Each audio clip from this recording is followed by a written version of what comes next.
Zatím v rohu staveniště jen pár kroků odtud přidavači Hroudovi spad do holinky křemen. Rozhodl se proto hnedle vyklepat si potu, tož se opřel o míchačku, povolil si řemen. Holinka se špatně zouvá, když je pod ní onuce, ovalenou bahnem zouty není vůbec snadné.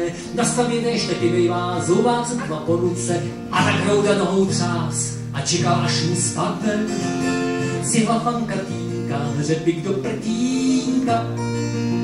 V tom se přihnal parťák Jouza a uviděl Hroudu, jak se drží míchačky, jak se mu noha.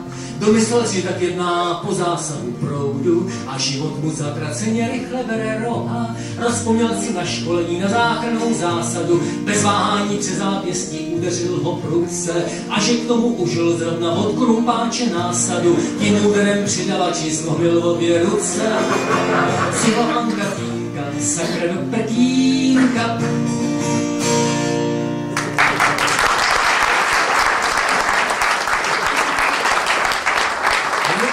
Století minulé poměry jedno myslivecké sdružení v jižních Čechách